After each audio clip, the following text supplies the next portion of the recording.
Nice players, welcome to episode number 77 of the Sports Plus Live podcast. 77. The Carl Mecklenburg episode of the Sports Plus Live podcast. I hope I got that right. I should know this.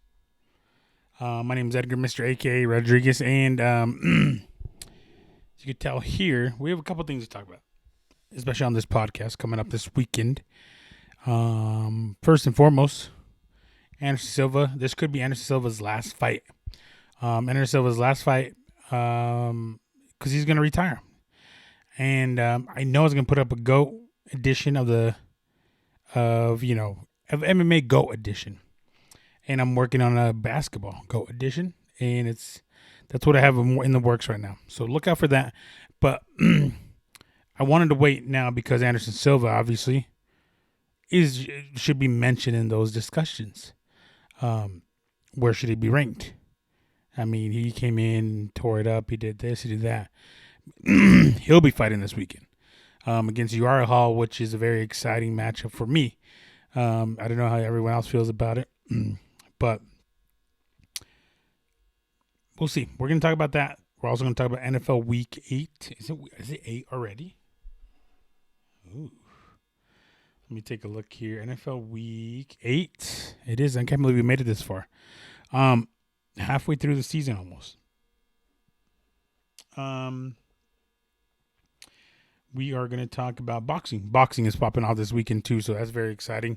One of the bigger fights, the second biggest fight since the pandemic hit and all this stuff. We're talking about a very prominent figure. Two big quarterbacks caught COVID. We'll talk about that here in a second. But I wanted to talk about, I was just watching the Atlanta Falcons versus the Atlanta Falcons versus the Carolina Panthers.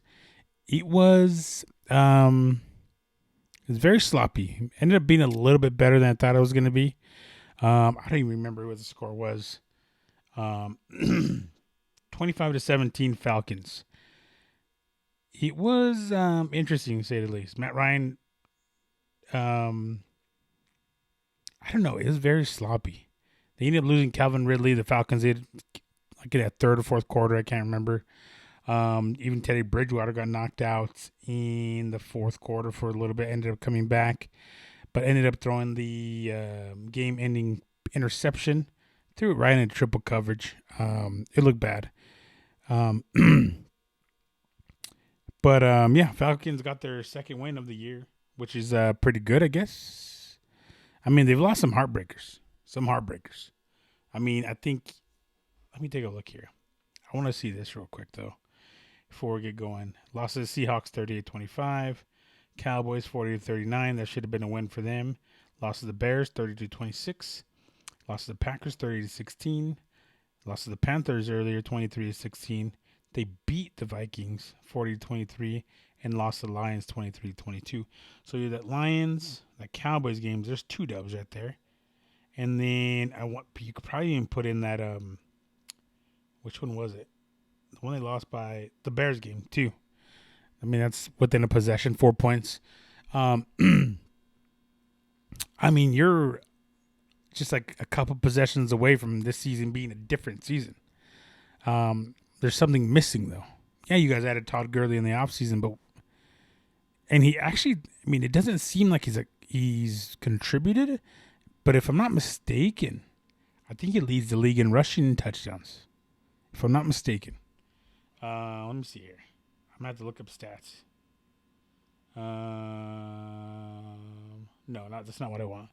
I think I heard that over the when they were announcing stats.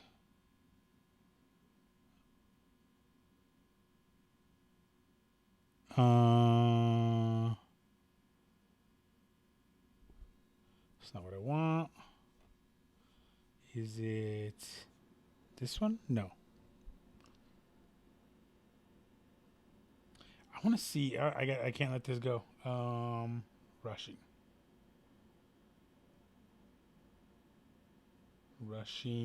I want touchdowns. Right here. I think I could. This one. Yeah, it's Todd Gurley. And it doesn't even seem like he's contributed. 485 yards rushing, 122 attempts, and 7 games played. But if we look at yards here, Derrick Henry, Clyde Edgar-Hilaire. I call him Clyde Edgar-Hilaire because that's my name. Kenyon Drake, Ronald Jones, and Dalvin Cook. Todd Gurley's 6. So it just doesn't seem like he's contributing. Obviously, in the rushing game, I don't know as far as passing, receiving the balls. Is it an offensive line issue? That's very interesting. Very interesting. And Julio Jones gets involved. I mean, he did catch, quite a bit of passes tonight. And then, I think, 126 yards receiving, which isn't a bad day, but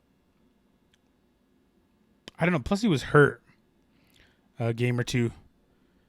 That Falcons team is like an enigma. Like, I was just sitting there watching them. I was like, they're not bad, but they're not good either. And I'm just like, what are they missing? I mean, Hayden Hurst dropped a lot of balls. Matt Ryan didn't do bad. I think he did throw a pick, though. Let me see. I got to find out because I'm talking about that. It's just fresh in my mind. Actually, I just voted. I just dropped my ballot off. It's late, so I dropped it off, and I was like, I'm just going to drop it off right now. If I'll forget to do it. I'll forget to do it before Tuesday. I know I will. Matty Ice did throw one pick. Didn't throw a touchdown. So it could be, I don't know what it is. I mean, I think their kicker got most of the points, right? Oh, Matt Ryan rushed for a touchdown. Holy crap. Matt Ryan rushed for a touchdown. So did Todd Gurley. And then the rest of the, 14. Am I doing this right? 11 points? Came from Young Hoku. Is that where it came from? Young Hoku. 13 points. Did they miss a P? He missed a PAT. That's right. He did miss a PAT, so 13, 20. And then they go for 2. I'm so confused. It doesn't matter anymore. Falcons won. Young Hoku scored most of the points. Yeah, I don't know. That's tough. I mean, they're 2 wins. They probably should have 3. So you're looking at a 5-3 record right now is what they would be having. Who knows? Maybe they can get it together in that tough division when you have Tampa Bay and the Saints breathing down your throat, or you guys looking up at them. Either way, in Carolina, I mean, they didn't look too bad, but it was like, maybe it was the elements, maybe it was the rain. But they still lost to the Falcons. Matt Rule. Like I said, Matt Rule. I like Matt Rule as a head coach. I like Matt Rule. The people he's brought in. He brought in people he trusts. Rodney Anderson from Temple. PJ Walker from Temple backed up and came in and almost dropped a complete dime on his first attempt. He's brought in people he trusts, and that's a good thing. And they want people to buy into him, and I think he's doing a good job. I think he's doing a great job. First year. I mean, he's not. It's not like he's getting his butt whipped, either. You know. If I come in here, Carolina lost to the Raiders 34-30, lost to the Buccaneers, 31-17, not a good outing. Lost to the Chargers 21-16. They beat the Cardinals. They beat the Falcons already. Lost to the Bears 23-16, and then they lost to the Saints 27-24, and then the Falcons today. And these are all very close games. I like Matt Rule. I like him. Even though he's a foe with Oklahoma, an Oklahoma foe. But I like Matt Rule. He's a good guy. Tough shoes to fill in Carolina when you have someone like Ron Rivera and Riverboat Ron. Did I say that right? I couldn't say that. But I like that. Anyways, but this weekend always provides bangers. Always provides very great excitement. Especially on Sunday. Sometimes Sunday serves as, if you guys watch this podcast or listen to this podcast, whether you guys are watching on YouTube, whether you guys are listening to on Spotify or Apple Podcasts or Google Podcasts, you guys know that Sunday sometimes is it takes the pain away from Saturdays. It hasn't had to, hasn't had to do that in a while. So, but nonetheless, given the current situation where COVID cases are rising, I'm staying indoors. And Sunday, I'm putting all 317 of my screens on, and I'm gonna watch football all day. And you guys know, Uncle Edgar here likes to make picks. I made my picks. I made the picks. Uncle Edgar, I'm going to tell you my picks right now. I'm going to break them down here a little bit. Uncle Edgar took Baltimore over Pittsburgh, the Seahawks over the Niners, Bears over the Saints, Packers over the Vikings, and Browns over the Raiders. Let's talk about that. Why did Uncle Edgar take Ravens over the Steelers? Listen, man. Let's take a look at the Steelers' opponents, all right? Let's see who they played so far. Let's take just a quick look at who they have played so far, because that's going to play into why I'm taking the Ravens. They've taken Giants. They've beaten the Giants, Broncos, Texans, Eagles, Browns, Titans. You know what the difference is between all those teams and the Ravens? They don't have the reigning MVP on their team. They don't have Lamar Jackson. Lambjack, as I heard him called. Did you guys see that? Rob Kardashian called him Lambjack. I've never heard that before. Because he was like unboxing some football cards, and he unboxed like a ridiculous Tom Brady card. And he's like, "Oh, dude, it says MVP. It says MVP, and maybe it's a Lambjack." I'm like, "What?" Good thing my head works differently, and I could put it two and two together. MVP, Lambjack, Lamar Jackson. Who calls him that? Come on, Rob. But the Ravens have Lamar Jackson. Lamar Jackson coming off a bye. Lamar Jackson rested. You also have Mark Andrews. They also have Mark Andrews. I don't think they've played a tight end of his caliber yet. I just don't think they have. They have J.K. Dobbins. They have Big Truss, Mark Ingram, Marquise Brown. They have a litany of weapons. And the one thing that the Ravens are good at, they're good at winning shootouts. And the Steelers give up a lot of points. A lot of points. With the exception of that Browns game, they've given up a lot of points. I only given up a minimum of 20, 21 points. I think that's like a minimum they give up. Let's find out. Let's go back because I didn't see the numbers as this doesn't want to cooperate. Oh, there we go. 16 because they allowed 16 to, and then 7 to the Browns. Other than that, I mean, they're still allowing a lot of points. And I think the closest thing they have faced to Lamar Jackson is obviously Deshaun Watson. But we all know Deshaun Watson is no Lamar Jackson. There's like a difference. There's like a slight difference there. I think Lamar Jackson likes to fire off the hip. Deshaun Watson, I think, thinks too much. If that makes sense. Because he knows how to read defenses. He's done it out there in these press conferences. But, I mean, I think, and I even think, if I'm not mistaken here, that I think Ravens are favored here. Let me take a look here. Ravens. Baltimore is -4. The line is -4. They're favored. So that tells you a little something too. That tells you a little bit something. My hope is that Marquise Hollywood Brown blows up this game. I need him to for my fantasy team. I need him to as a former Oklahoma Sooner. Let's hope he does. But that's definitely one of the games I'll be watching. What time is it on? 11 a.m. Mountain Time. So 1 o'clock Eastern, I guess. 10 Pacific. I don't know. I was wondering, how would it be? Is it better to, I don't know, like to be on the East Coast and watch games? Like sometimes you can watch a game comes on at what? Let's say you watch a game here, like a Monday night game. 8 p.m. here at the Broncos, 10 p.m. on the East. That game won't get over till like 1 o'clock. Some people have to be to work at like 8 in the morning, 7 in the morning. But on Sundays, games don't start till 1. So you could do stuff in the morning.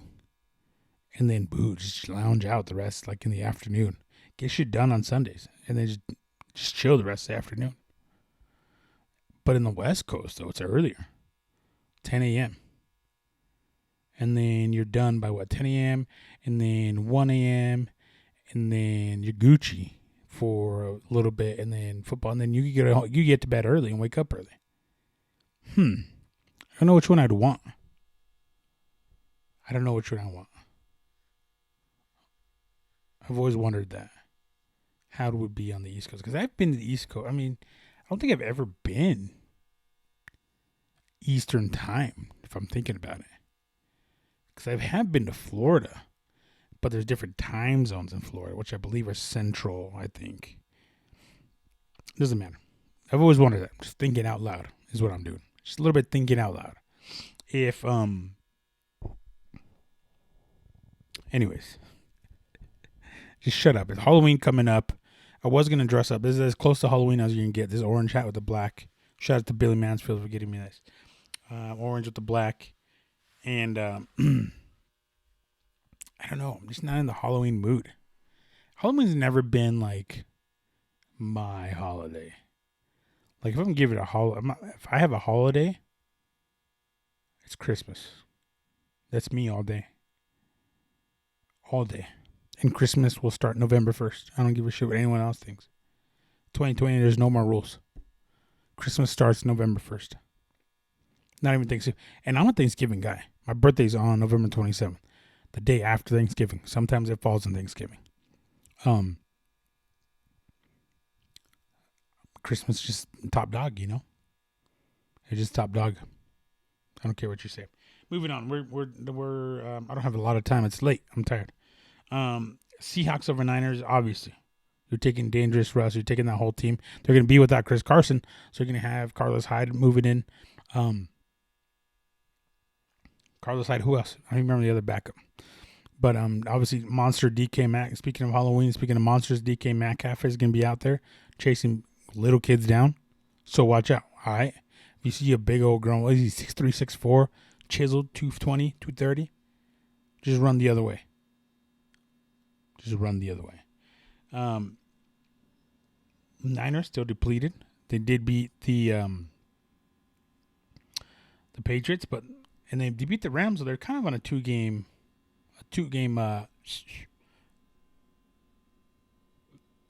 streak.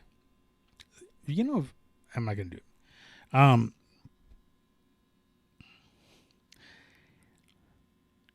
Bears over the Saints. Now the Saints are favored here. But I have seen the Saints buckle. And I have seen... The thing about the Bears, they have good defense. They have pretty good defense. And the Bears can get to the quarterback. New Orleans is minus 4.5. So those, if you guys remember, so they're in the hole 4.5. To start the game. That's how this betting works.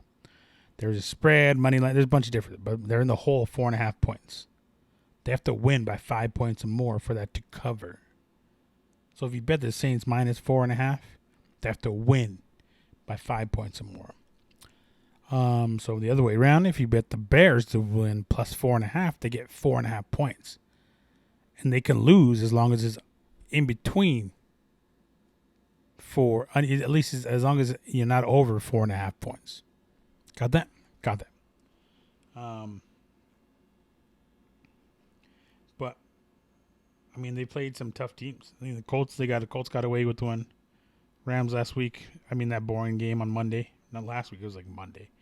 But they stifled the Buccaneers. They beat the Panthers.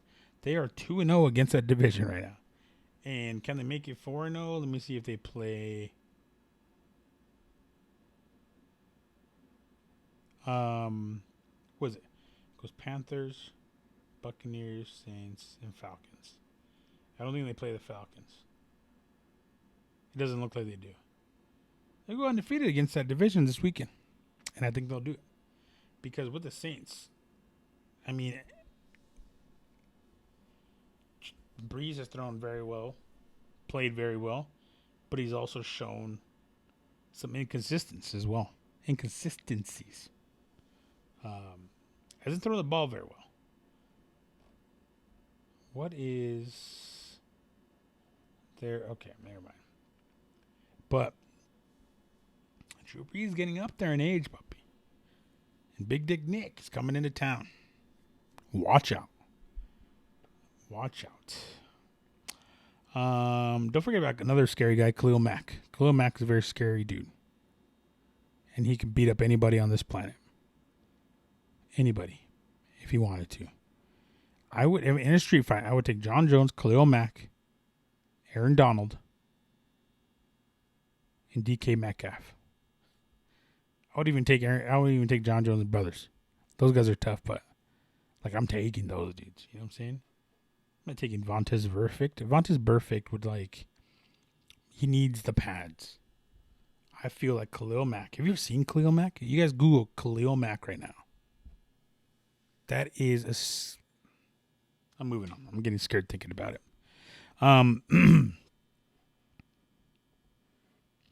So, and then Packers over Vikings. Vikings give up a lot of points. Packers love to score a lot of points. Aaron Rodgers is the GOAT. One of the MVP candidates. And I'm taking Browns over Raiders. I think this Browns team looks better without OBJ. There, I said it. I think they look better without OBJ. They don't have to worry about getting him the ball. They could just spread the ball around. I think that's what... I'm not saying he's a diva, but he's one... Sorry, Anderson. He's one of those dudes that, I wouldn't say he's a diva, but he definitely... He's one of those dudes that can't hide his face. If that makes sense. You can tell when he's sad. Not giving me the ball. He's very droopy, very sad. You could tell, and then they're like, okay, we got to get Odell the ball. I don't know. I think this would be a better team, a high scoring team. You saw what Baker Mayfield did. I think he can do the same thing this week. Now, granted, it was against the Bengals, but Bengals aren't like an easy team to beat, but because they can bang. I think they could do it against the Raiders. Browns are favored too, by the way. Minus. What are they minus? 2.5. Minus 2.5. So I'm taking the Browns. I like how Baker Mayfield played. I think Kareem Hunt will run the ball very well. Are they supposed to get Nick Chubb back this week? I'm not 100% sure. Jarvis Landry, bless him, is a leader on that team. Njoku, I don't think they're going to have Austin Hooper, so Njoku will step in. Yeah, I think they could do it. I think they'll be better off with that. But I've been wrong before. I don't know, Poppy. Other bangers to watch. Le'Veon Bell and the Chiefs play the Jets. Rams versus Dolphins. Tua is going to be starting this weekend. Tua Tagovailoa. That's going to be interesting to watch. That's going to be 11 o'clock game my time as well. So I'm going to have it up for a little bit. Cowboys Eagles, disgusting. And then Buccaneers versus Giants, more disgusting. It is. Antonio Brown isn't going to play this week. I think he can only play week 9. I don't think he'll play this weekend. Titans Bengals and Bills Patriots. That's going to be very interesting to see. Patriots, Cam Newton. I talked about Cam Newton last episode. Will he come dressed to his own funeral? Is it going to be that bad? Buffalo Bills, tough team. Lead the division. Lead the division. Kyle Allen's vicious. Actually, Kyle Allen hasn't been vicious the last 3 games. So who knows? Maybe he has something to prove as well. We'll see. Broncos Chargers. I want to talk about the Broncos Chargers real quick. It's a very interesting matchup. You got Hunter Henry coming in as a rookie. You have Drew Lock pretty much coming in as a rookie. Played a few games last year, but coming in as his first full year. Not even his first full year because he already got injured and missed a good chunk of the season so far. But last week was not good against the Chiefs, whereas Hunter Henry performed well against the Chiefs. Well, that defense. That's a good defense in LA. I almost call them San Diego, the Chargers defense. They obviously have our boy, our golden child,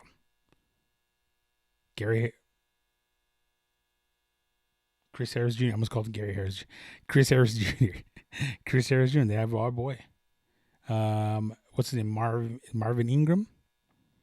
They have a good defense. Kenneth Murray. They have a very good defense, a tough defense. But so do we. We have a tough defense. We're good against the run. Our defense is pretty good. Now, obviously, elephant in the room, we got to eliminate the interceptions, the turnovers, the kick returns.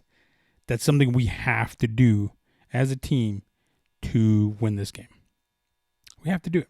No in, if, blah, blah, blah, blah about it. We'll see what happens.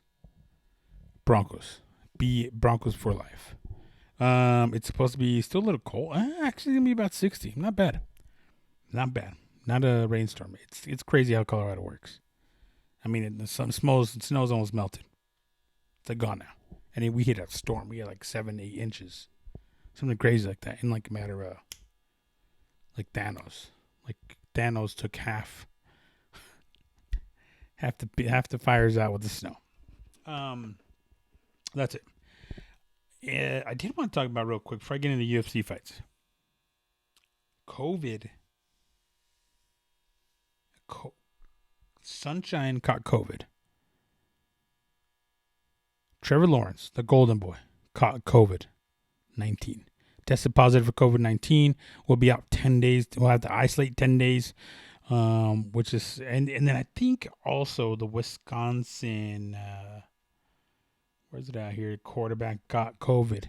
Now there's a different protocol as in the ACC as there is in the Big Ten. What happens here? Let me see here. Badgers report 16 active cases of COVID-19. Positive test. Graham Mertz. Include the head coach Paul Kleiss and quarterback Graham Mertz. However, athletic director Barry Alvarez received a negative PCR test on Thursday. Because Christ, C-H-R-Y-S-T, tested positive, he is required to isolate for 10 days and will be able to return to the team in person November 7th at the earliest. Mertz. That's a coach. There is no definite time. But what it is, in the Big Ten, it's 21 days. You're out 21 days. 3 weeks. That's huge. But Trevor Lawrence gets 10 days. And I think, and by the way, Cristiano Ronaldo wasn't able to play the other day. I didn't talk about this against Barcelona because he's still testing positive. After, I think, 10 days, 2 weeks maybe, he's still testing positive. What's going on, Cristiano? Nebraska Cornhusker game versus Chattanooga Mocs canceled. That is canceled. Real quick, while they're on topic of NCAA. But yeah, that's huge. They aren't playing anything special. Clemson's playing Boston College. Who knows? I don't know. Maybe that's a big difference. Maybe they lose the game. That's one to watch this weekend. 10 a.m. ABC. That's one to watch this weekend. We'll see what happens. Oklahoma State is on upset alert. They are playing Texas. Sam Ehlinger, veteran. I think they get it done. I think Texas beats Oklahoma State and just causes a litany of problems in the Big 12, as there always is. We always implode. There's always some sort of implosion in the Big 12. And I love it. I love it. And we'll see. We'll see what happens. But Oklahoma State's been a very stout team. Oklahoma State ranked 8th.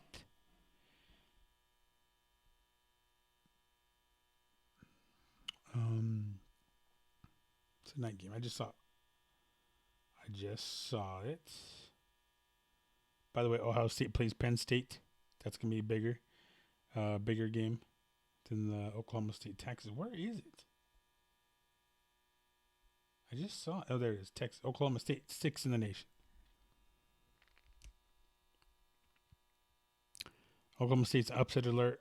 Alabama's not an upset alert against Mississippi State.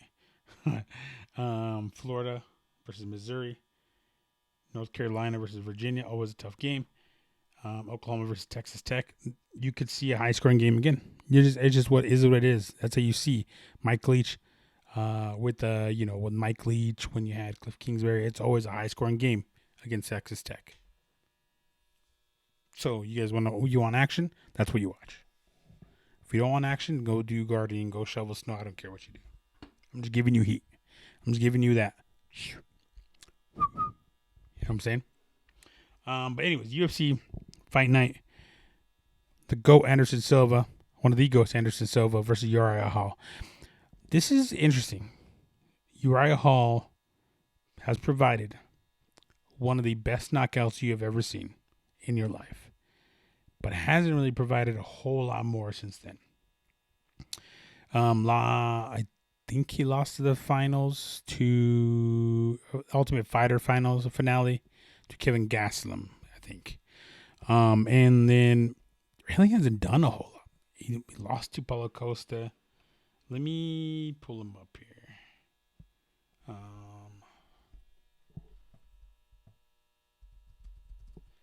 Lost to Paulo Costa not that long ago. And that's when Paulo Costa was a monster. But what has he done since then? I mean, I don't know what he was doing against Izzy Adesanya. I mean, it just looked bad. It was just a bad look, bro. I mean, it still pisses me off right now. Then he's calling out, who do you call out? Whitaker. Whitaker mopped the floor with him. He beat Cara de Zapato, Antonio Carlos Jr. by decision. Bevan Lewis by KO. Lost to Paulo Costa, TKO. Beat Krzysztof Jotko, TKO. But then lost 3 before that. Robert Whitaker, one of them. Derek Brunson and Gary Marsassi. Tough dudes, but got to finish at 2 of those 3.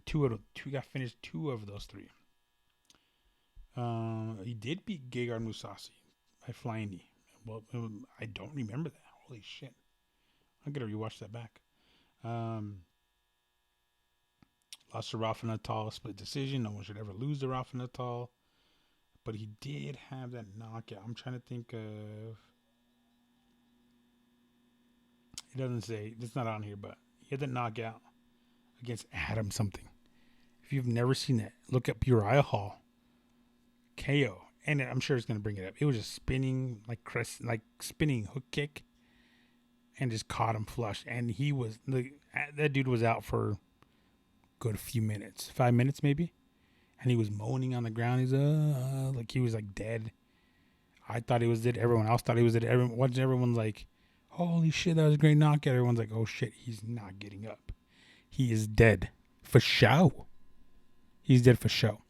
But a lot of, I don't know, high hopes for this dude, and kind of a letdown. He's on a 2-game winning streak. Whereas our GOAT, Anderson Silva, was his last fight against Adesanya? I don't remember. I haven't seen him fight in so long. His last fight was, he fought Jared Cannonier? No, he didn't. Oh, and he smoked him. Dude, I don't remember. It was May. I don't remember that fight. Dude, no one brought that up. No one, dude, when Cannonier, they were showing highlights. No one, they never popped up. By the way, he beat the best ever, great Anderson Silva. What the fuck? Let me see this. Let me pull up his shit here. This is pissing me off. I didn't know that. It kind of shows you kind of like where he's been. I did not remember that. Where was that fight? A leg kick. Oh, he hurt him. That okay? Now I remember. He got hurt. I remember now. But Anderson Silva, though, he's only won one fight in the last 7 years. Knocked out of Chris Weidman. Broke his leg against Chris Weidman. No contest against Nick Diaz. Michael Bisping lost unanimous decision. I thought he won that fight. Lost the decision to Daniel Cormier, where Daniel Cormier humped him all game, all fight. Beat Derek Brunson by decision. Lost to Izzy Adesanya by decision. And then that injury, where the loss to Jared Cannonier. I remember that now. I remember that. His last fight, his last win was Stephan Bonner. That is ridiculous. I didn't see that. I don't remember. Dude, I just don't. I haven't looked in Anderson Silva until like right now. I popped him up because I like talking about him. I think he's one of the best to ever do it. And now I'm rethinking it. That's a bad look. He needs to go out on top. Uriah Hall is going to give him a tough fight. This is going to be one of those. I don't know how it's going to be. I don't know how I'm going to react on Saturday night when Anderson Silva puts those gloves in the middle of the ring and just says, I'm done, I'm walking out.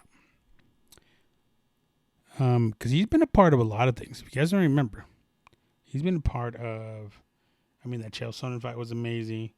The fight against Vitor Belfort, that amazing front kick knockout. Even on the receiving end of a Rio Chonin flying, what's it called? The flying heel hook? He's been a part of some good stuff, even on the wrong end. But he's fought some tough dudes in a bunch of different. He fought Lee Murray. If you guys ever know who Lee Murray is, Lee Murray was known. So Lee Murray was indicted in embezzlement. I don't remember what it was, but it was a heist, biggest heist you ever seen in London, and he was part of it. And he went to jail, but he was a bad dude and supposedly knocked out Tito Ortiz as a smaller dude in London, like in a bar fight. Matt Hughes is there. Matt Hughes, Chuck Liddell, a couple other dudes are there. They said that was the craziest thing they've ever seen. Lee Murray used to be one of those bad dudes. Bad dude. I don't know how this fight's going to go. I don't know how any of this is going to go. I don't even want to predict anymore. I'm going to make picks. You guys know where I'm going to make picks. Sportsbetteradvice.com. Go check them out. But the rest of the card's very, very good. If I could pull it up. Where is it at? Let me go just through it real quick because I don't have a lot of time. Bryce Mitchell versus Andre Fili. Bryce Mitchell coming in with the camo pants. Andre Fili, tough dude. Bryce Mitchell's on a tear, though. Bryce Mitchell's been on a different level last couple of fights. His grappling's ridiculous. He doesn't stop. He transitions very, very well. He will catch you with something. I'm taking Bryce Mitchell's probably going to win this fight. At the least by a decision. Maurice Green against Greg Hardy. Greg Hardy, the women beater. He was on videotape or audio beating up his old lady on top of his guns, whatever it was like that. So people hate him, but he's gotten good at MMA. He found his sport. Former offensive lineman of the Dallas Cowboys and I think the Panthers, who we just out playing. Mo Green, fighting out of Jackson's camp, won his last fight. Kevin Holland got a late replacement, Charlie Ontiveros, so they'll be banging. Bobby Green banging for like the 17th time in COVID history, and then against Thiago Moses. But you guys know how this works out. You know how this is. You know how this goes. These are the type of cards that are very unexpected and gives you the best entertainment. All right, check it out. Bangers this weekend. All right. What else? Last thing. Boxing. Leo Santa Cruz versus Gervonta Tank Davis. Amazing. This is going to be a good fight. Great fight. Leo Santa Cruz is just, he has a work rate like no other. he has a chin like no other. He's had those classics with Abner Maris. He had one loss to Carl Frampton, then he avenged it to Carl Frampton. I mean, he's just different. It's Mexican.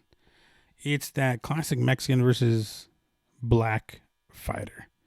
You got like the Mayweather De La Hoyas. You have like Meldrick Taylor versus Julio Cesar Chavez. Sugar Ray Robinson against Roberto Duran, not Mexican, but Latino. So you always have those fights. These fights have always been amazing. I don't think this is going to be any different. Tank Davis has a work cut out for him. I think the toughest fight he's ever had was Yorkis Gambora, and that went 12 rounds. I think before that, the most he's ever gone was 7-8 rounds. He's in for a dogfight. Gervonta Davis, known as one of the pound-for-pound best fighters right now on the planet, he is in for a dogfight. He's in for a dogfight. Gervonta Davis fights out of Team Mayweather. Is it the Money Team? Team Money Team. The Money Team. Not Team Money Team, the Money Team. And Leo Santa Cruz has a lot to fight for. I mean, his dad's had cancer, and his dad just beat, I don't know if he still has cancer, I don't know if he beat cancer, but he also just beat COVID-19. They had to bring him back to life twice, so he has a lot to fight for. There's a lot weighing on this guy's chest. And mentally, will he be there? But on paper, this will be the toughest fight for Gervonta Tank Davis. I didn't see the undercard. I'm not going to talk about the undercard because I probably don't know who else is fighting on there. But there is another fight. With some people regard behind Canelo Alvarez the pound for pound best fighter. I'm going to say his name. Inu Naoya Inu. Japanese fighter. Returning to the United States for the second time. We'll be fighting on ESPN. You guys got to watch this kid. He is, he's quick. He's a good fighter. He hasn't lost yet. Undefeated. He has 16 wins by knockout, 3 by decision, 19-0. 16 wins by knockout. We talked about Edgar Belangara. Belangara, is that how you say his name? Kind of the same thing, but I mean, watch that. So it's the little guys. So you have to stay awake. Drink a little bit of energy drinks. Drink something. Don't snort anything. But try to keep up. ESPN. There's gonna be a lot of things going on. Is it ESPN or ESPN Plus? It's something like that. So just watch out. That's it. That's all I got for you. Just wanted to put an episode out before the weekend. I will be putting out probably 2 more videos this weekend. And so keep an eye out for that. Just quick videos, not going to be podcasts or anything like that. Baby podcasts coming back. But that's it. That's all I got for you. I want you guys to be careful this weekend, this Halloween weekend. If you guys step out, I don't know if any of you guys are stepping out. You should have stepped out. You guys are going to be wearing masks, but you're still going to catch COVID. Be careful. Just be careful out there. Trick-or-treating, doing whatever you're doing, just be careful out there. There's a lot of freaking weirdos out there. This is weirdos' time to shine. Halloween. Don't forget to vote this week. A few days. November 3rd. It's November 3rd. November 3rd is coming up. Don't forget daylight saving times. It's time. An hour back. All right?